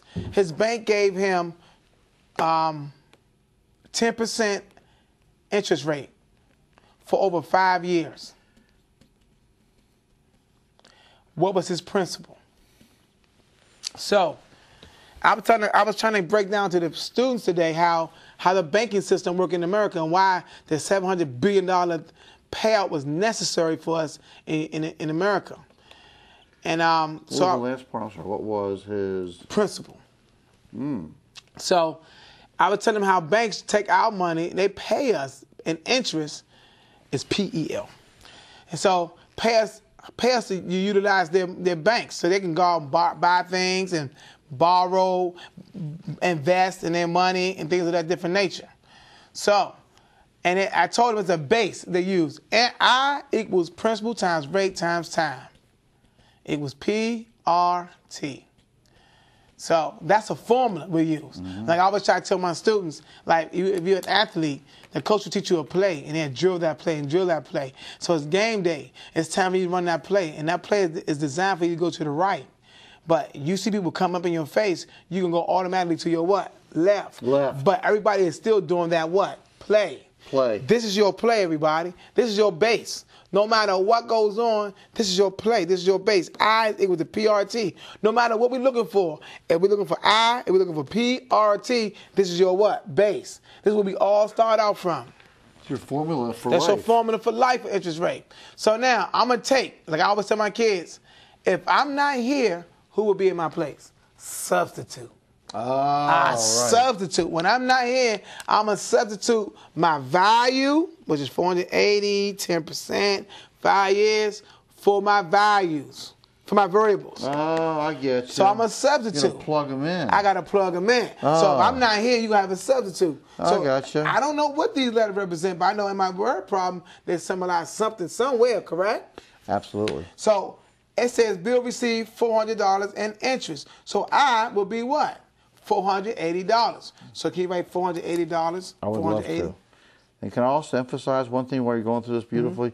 I hope everybody knows out there that the capital letters means money. Capital Money. Okay. Equals. So do I know what P is? We don't know. That's what we're trying to solve so for. So we're going to leave P right there. What is my rate? This is fun. 10%, right? 10%. That becomes 0.1. 0.1. Yes. Can we put that in parentheses for me or symbols? Yeah, yes. yeah. And so over 5 years. Now I'm gonna stop. What I also teach my kids, time is very tricky because some banks pay you in quarterly, some banks pay you annually. You have to know what quarterly means and how many months adds up to quarterly. I know there's 12 months in a year. If you break that by 4, it's every 3 months give you 1 quarter. So it varies. Some quarterly might give you more money than annual. That's why some banks, you shop around and find out which best bank to put your money in. And some bank will give you more money back on your money. So so now I got to solve for what? P. So I'm gonna multiply. So now I know I have to multiply first. So I know that's 480 is equal to 5/10 times P. So I'm gonna try to write that on the side here. So I'm gonna say, can you write 480? I'm not gonna do that. You got that right. He's my partner. 480 equals P times 0.5 temps. Yeah. 0.50? 0.5, that's good, yeah. Temps, good. So now, I'm still solving for P. And if you remember watching the show before the winter break, we discussed additive properties where you solve for variable on one side. You have to do inverses. So that means multiply, correct? So what's the inverse of multiply? It means opposite. It'd be division. I got to divide both sides by 0.5. So therefore, what I do, I got to divide this side by 0.5. So we're going to slide it up a little bit. Yes. And we're going to do... Yes, 5/10. I'm sorry, Miss Regina. Yes, 5/10. 5/10 times P. So and we're going to divide both sides by 5/10. Yes. 5/10. 5. One more time. 5/10. All right. So that cancels out. That counts on this side. Right. And we could change color on that one. Okay. And P will equal $960. How do you do that? Because 5/10 is really 1/2, and you can't divide it a fraction, so you take the reciprocal and multiply 2 times 480, give you $960. So you're saying that the $960 you invested at.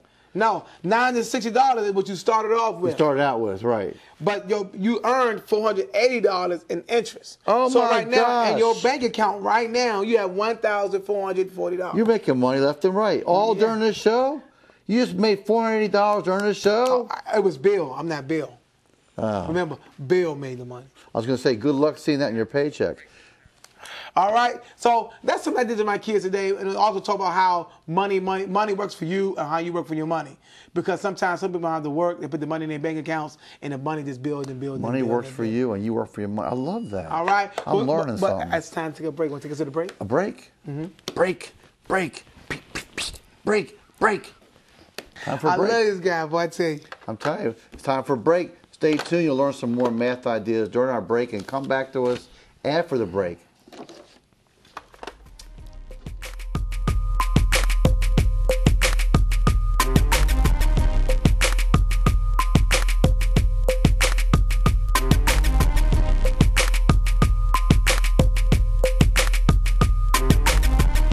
Hi, my name is Jennifer Greer, and I'm here for today's email corner of the day. Today I will show you how to do elapsed time.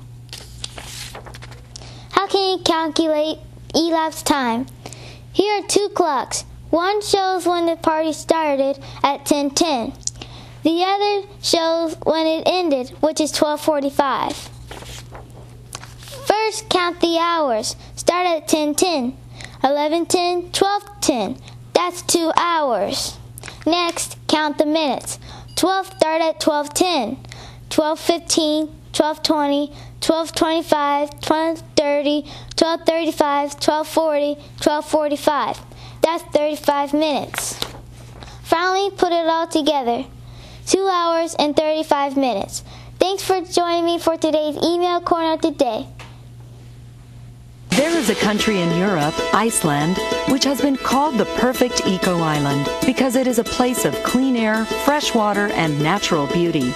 Reykjavik, the capital city, radiates pure energy and a thriving culture. Geothermal steam heats homes and pools throughout the city. Iceland offers many opportunities to get re-energized. This is Iceland. Luminous, captivating, unforgettable, beautiful. Come see for yourself. Many good things are easy to spot, even in black and white. A maple leaf, birds in flight, our trees in summer. But there's one bad thing that's also easy to spot because it is black and white. The Asian longhorn beetle. This insect is killing our trees, but with your help, we can defeat it. It's as simple as black and white. Look for the beetle, and if you spot it, report it at beetlebusters.info.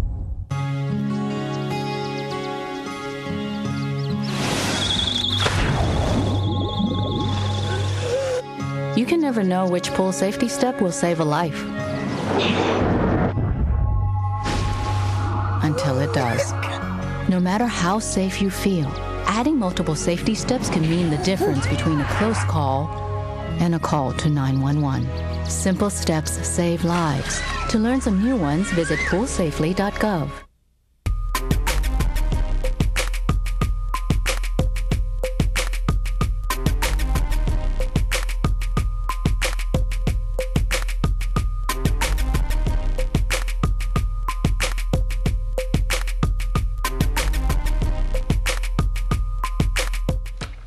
Hey, thanks for calling back. I was a little nervous you may not show up again, but you're there, we're here, and we're here for you. I'm here for you, you're here for me, and we're both here to help you out with your math. 301-772-0080. And you also go on the computer online and go to www.pgcps.org and look up the podcast section of that screen and just go right into the computer and watch us live. I have a challenge for all our students in Prince George's County Public Schools. If you call this show in the next 30 minutes or stop Mr. Herman or myself, I will come to your school personally and help you with your math in your math class. You could do that. I will try. Man, you do free delivery too? I might. That's awesome. What an offer. I'd call in the next 30 minutes if I was you. Now, don't come up with no questions like, somebody I got train myself like calculus 2 or something. So I gotta need my book in front of me with that one. No, but I can give you a tough question out there. Latest word on this weather is it's snowing. However, not snowing hard enough to not do your homework. So make sure you do your homework and be ready for school tomorrow. That's the latest hot tip for the weather side. So do you want to go over another problem or a lesson we talking about recently in our math? Because we also have the FAST 2 indicators that we can discuss and break down. Pick one that we know. Oh, that's a good idea. Yes. Because that really is the stuff we want to cover. Right. There's all the things that you are reviewing in your classroom right now as we speak of. So, let's see. There's a lot of stuff. I teach 4th grade. So, Matt, 4th grade right there, grade 4. 4th grade right there. Let's see if we can get, oh, you know what? I think I'm seeing one right here. 2B, 1B. 2B, 1B, solid geometric figures with faces, vertices, and edges. How does that grab you? I don't know what that means. I had a hard time with that growing up. So can you show me, help me out, Mr. Herman? Thank you, please, Mr. Herman, please. Well, we'll go back in a time machine and help you out back when you were in 4th grade. Thank you, Mr. That's for me to help you. Oh, my gosh. You know what? It's time for a makeover.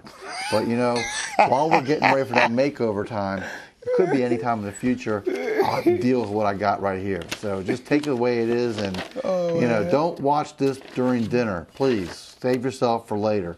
Anyway, good to see everybody. Well, we're talking about three-dimensional solids.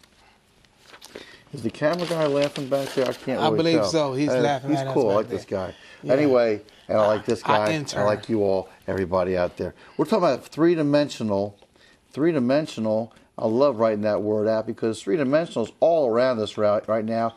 Everybody getting those 3D glasses, going to the movie theater. They got 3D TVs on sale for like $4,000, something good like that. Anyway, 3D, three-dimensional. What means we have a length, we have a width, and we have a height. So let me draw my first three-dimensional solid. Boop,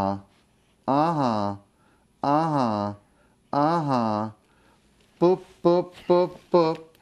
Boop, boop, boop, boop. Boop, boop, boop, boop. And there's my three-dimensional solid. Now, what's cool about three-dimensional solids, you have to understand, everybody out there, is you look at the base first, and the base is the bottom part. And that really defines what shape you have as far as how you're going to call it out. So I can tell, looking at that base, it's pretty much a square. And any kind of three-dimensional solid that comes to a one point at the top is called a pyramid. So using the base as my guide, I'm going to go square, pyramid. All right? Now, Mr. Pugh, you can see you're definitely involved, so I'll go ahead and use this sheet. I'm going to go faces. Since you were taking over that. No, you're fine. You're fine. I can work this myself. Faces, vertices, and edges. Okay? So our first object is number 1. Our number 1 object is a square pyramid. And faces, it has one face here. Let's see if I got this thing straight. Oh, I think I missed a face. Let's get that line for my edge straightened out. So I have a line out front. I got this line here, segment, segment, segment, and back here. We had so many at one point. I'm telling you. There's another one right underneath of you. Yes, that's incredible. I wish I'd seen it 5 minutes ago. So one face here. The face is the flat part of the object. 2 faces there. 3 in the back. 4 there. And there's 1 underneath. That's our base. So I have to call that a 5-face figure. The vertices are where the edges come together and make a point. So you got 1 vertice there, 2, 3, 4, and 1 way in the back. That makes 5. This is interesting. 5, 5, a little bit of a pattern. And edges are the segments that connect the vertices. You got 1, 2, 3, 4, 5, 6, 7, and there's one back in the back, you can barely see it, 8. So that's three-dimensional objects right there. They're called solids. I have a question for you. I wish you would. Let's extend this question, this problem a little bit further. Yes. Your faces. Can you identify all your faces? On a rectangle, on a pyramid, notice that there's only one different shape of face. It's 2 different types of faces on the pyramid. I think I lost you. Identify all your faces on the pyramid. Okay. Where they are?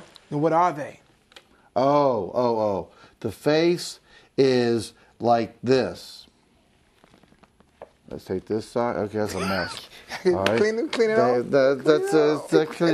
Clean it off. The face is, and you know what? I never thought of it like this, but the face is flat.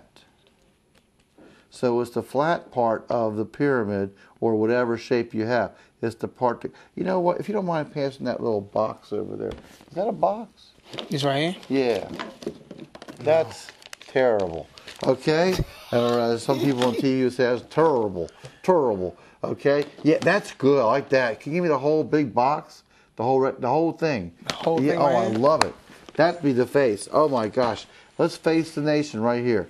1. That's the face. Here's the face. 2. 3. But my question to you is this. Oh. What shape is this face? Oh, that face? Yes. Rectangle. Now, let's go back to my pyramid that you drew. Go back to the pyramid you drew. A pyramid had the faces of what?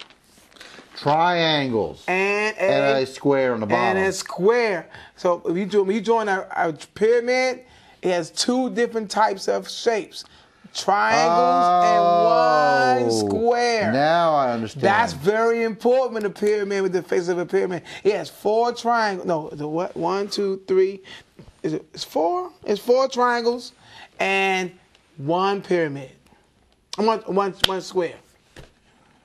4 triangles and 1 square. That's with 5 faces. Right. 4 triangles and 1 square. But the thing is, you have to also be careful because you could have a triangular pyramid. Yes, you can. And then which means half your pyramid cut down the middle. Whoa. Let's just look how that looks. They're going to get rid of the word solid. And now all my people out there are going to jump on this right now. They're going to say, triangle base, thank you. And I put my little apex up there for the top of the whole thing. And here I go. I drop it down to that vertex. Drop it down to the vertex. Drop it down to the vertex, man. Right drop it here. down to the other vertex. Yeah. And drop it down to that. Oh, my Lord. But see, there you go. That's triangular pyramid. Mm-hmm. And I think the Egyptians were experts on making the square pyramid. Mm-hmm. Like the one in Gaza and all over. And remember, Egypt. they were doing this without any equipment. Unbelievable. Wow. But the Egyptians were advanced in their mathematics. They were way ahead of any other civilization. And maybe next to the Mayans. The Mayans were out there too. Mayans out there too. They're building a lot of good stuff too. Without tools that we have sophisticated like bulldozers and cranes and everything else. Well, I'm going to give you time to reflect, to breathe a little bit. I can breathe now. And I'm going to let you look at and peruse this, as I try a scale for the people out here. For your people. Okay. Now, I teach math. I teach math 8 to my 8th grade students. And also today we were reviewing. If my kids or students are watching, they noticed that one of these questions is one of our warm-up questions today. This first was our warm-up question today. So I'm going to share with you all what we're doing in our math class. We're trying to simplify or solve algebraic equations, solving for the variable by combining like terms, using the distributive property. I didn't show you the distributive property yet. That would be the next time I come up after Mr. Herman goes one more time. I got to give him one more time. I got to get him drinking some water. You understand? He's a good guy. So here's the problem right here. Most kids, when they see fractions, they almost instantaneously cringe. Oh, fractions. I don't like fractions. I never get great fractions. You all are wonderful with fractions. You all can do fractions. It's just so many rules you have to remember with fractions that causes you, to be nervous or not believe in yourself. But let's look at this question right here. I have 1/2 x plus 3/2 x equal to 18.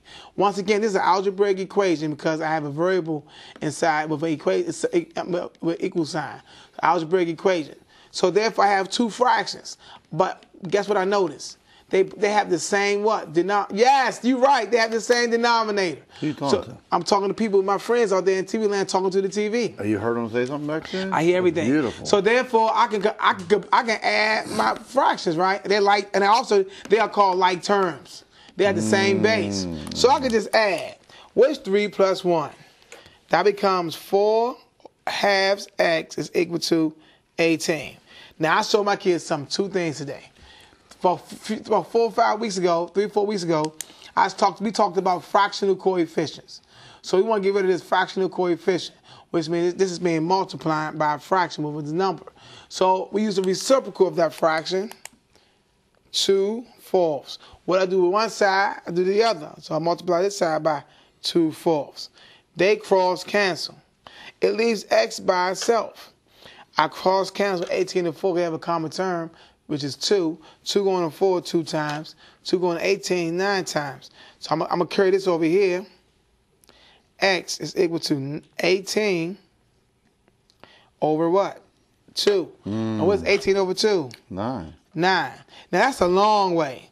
My kids say, Mr. P, I hate the long way. What's the short way? If you go back when we have 4 over 2, what is 4 divided by 2? 2. That's just give me 2x, right? Yep. So I can divide both sides by what? 2. And what's 18 divided by 2? 9. Simple. Oh, that's better.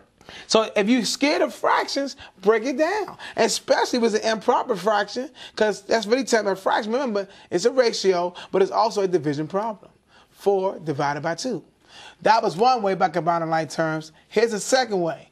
When you have to solve for a variable on both sides of the equation by combining like terms. Understand me? So, Mr. Herm, I'm going to do this one as well because I didn't help you on yours. I'm going to be fair to you. That's okay. So, therefore, I'm going to combine my like terms. And when I always combine my like terms, I always tell my teachers, I'm going to stop. I'm going to stop because I'm going to let Mr. Herman take the next caller. Bless you. Bless you for all your interest and explaining that. And here we go to Tamara. Is that how you say your name? Tamara. Tamara. Hello? Did we lose her? Tamara? Tamara. Anybody? Please. Tamara. Hello? We need you, Tamara. Oh, she's gone. Okay, another person going to come right in for that replacement because somebody... You think you want to talk to... Well, I'm going to go back and finish my problem while Tamara I wish you would. Catches up on her phone call. So... I always include the sign in front when I circle my like terms. Beautiful. So that gives me 4n minus 2, and because they're like terms. It's like 2 n's left. 2 n's left. Leave that alone because there's nothing there. Right. Now, normally I always give a different shape. I should do that. Now, equal negative 10 and positive 7 is negative what? 3. 3. Positive 4 and n. When a variable is by itself, 1 is to be its coefficient. Oh, 1 be the 1 n, so that's 5 n altogether. So that's plus 5n. I get it. So now, you know I have a variable on both sides of my equation. Yeah, I would go with that. I would put that over there. I'm going to keep it positive. Yep. Stay positive. I'm going to stay positive. They cross out. That gives me 3 is equal to negative 3 plus 3n. Add 3 to both sides. That gives me 6 is equal to 3n. Divide both sides by 3. And is equal to 2. So I'm trying to show you different math skills, how one also applies to the other. So we took this skill and we built it to this skill, to this skill. Only this time we added something different. We'll be combining like terms, but this time we have a variable on both sides of the equation. So next I'm going to talk to also about using distributed property. You're just in time for Diamond or Diamond? Watley. Diamond Watley. Yes. How do you say your name? Diamond. Diamond, what a cool name. Thank you. And please turn your TV down. And Diamond, is that a lady's name? What did you say? Is it a lady or is it a male or female name? Lady. It's a girl. Girl, okay. Got you, Diamond. And what school are you at? Cherokee Lane. Cherokee Lane? Cherokee Lane. Right. Oh, that's a fine school. That's down that road by Marlboro, someplace, I think. Okay. Well, what are you working on? What grade are you in again? Diamond? 6? 6? Yes, 6. Yes. Okay. I must be losing my hearing. Okay. Okay, Diamond. Give it what you got. What kind of problem you got today, girl? Multiplying fractions. Nice. Multiplying fractions. That's a skill base we need for our fast test.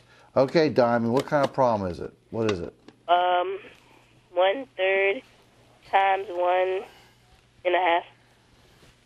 Times 1.5. Whoa. 1/2.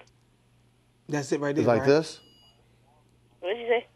Is it Can like you that? see? He's Can you in see the TV? Is that how it looks? Yeah. 1/3 times 1.5? Yes. No, just 1/2. Oh, 1/2. I thought you said 1 1/2. Yeah, me too. I'm sorry. Like that? Diamond? Yes. 1/3 times 1/2. Okay. Do you know the tricks about multiplying fractions? What's the deal? What's the rule? Well, I don't really know. Okay, let me help you out a little bit. Good for asking. How about the numerators, which are actually ones? They just multiply each other. So what's 1 times 1? 1. Yep. And the denominators go together by multiplying 3 times the 2. And what do you get off of that? 6. Yeah. So what's your answer? You know how to say it? 1/6. 1/6. Bingo! Bango, and your name went in the apple. Oh my goodness gracious, Diamond, do you hear that? Your name's in the apple, which means you have a 50% chance of winning today. We have 2 people in the apple already. Do you want to try a challenge problem with the numbers? Challenge 24? Yes. Okay. Did you get a chance to look at the numbers already? No. Okay. So we're going to let you go as fast as you can to figure out which one you want to pick. That's the wrong one. That's the wrong one. It's right here. It's right there. Because that one's been not used right now.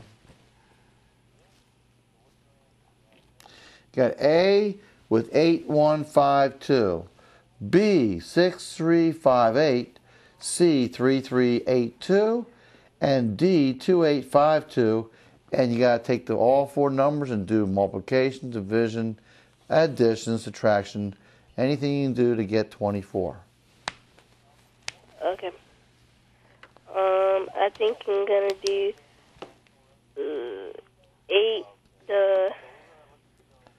8 divided.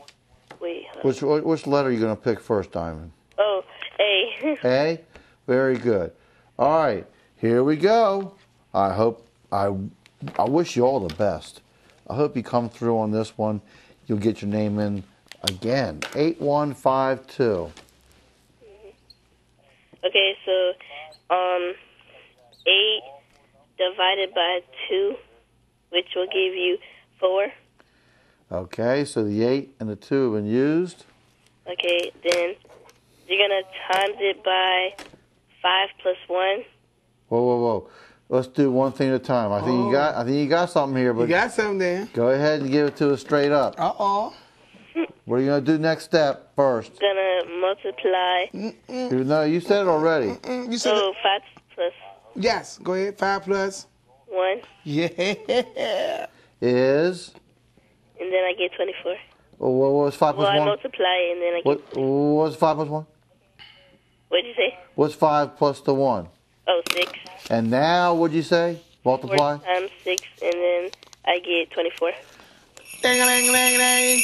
Not one time, but Diamond, your name going to Apple not once, but 2 times. 2 times. Yes, it does. I had a feeling Diamond was going to be awesome. Look at the thing flashing for Diamond. 301. Diamond, you got that TV going crazy. The flashing lights. See the flashing number? Diamond made awesome. me proud. Made me proud, Diamond. That's the person over there, Cherokee Lane. Thank you, Diamond, for calling. All right, Mr. Pugh. I guess it's back on you for any kind of closing remarks or any other ideas you might have. I wanted to try the hard, the challenging one. Oh my goodness. The D8-5-2-2, and to show you, I like challenging myself sometimes because sometimes students, we teachers like playing these games as well. to keep us sharp. So what I'm going to try, can you help me out, work it out for me, please? Who? You. Oh, me? Yeah. 8 plus 5. I believe that is 13. I think you're on the right track. 13 times 2. Uh-oh. I believe that is 26, Mr. Herman. Excellent. I see. And I believe I'm going to use the subtraction now. We can subtract that last digit with a 2. No, you already used 2 once. You already used But I have 2 2s. Oh, you have another 2 in your pocket there. I have another 2 in my pocket. That gets me 24. I'm awesome, Mr. Herman. Awesome. Thank you. And my name going to hobble 20 times. I'm telling you, Mr. Pugh, that's impressive. Do you think that yourself? I did. While you was working with that one, I was always struggling and sweating over here with this last you're problem. as smooth as a 24 challenge problem. Wow. Unbelievable. Well, let's check out some other ideas that are really big on the FAST test. I can draw pictures. Go ahead. Like, I'm going to give you an example. I love it. I like my students, I ask my students, who comes to your house every day, no matter snow, because it's snowing outside now, raining, holiday, who comes always to the house? The IRS. They true. But the mailman. No matter where you live, the mailman always comes. No matter what house you live in. That's true. That is so true. You might go to an apartment building. It might go to a house, single family house, a business office, a school. It's always coming. And what did this mailman do? Delivers the mail.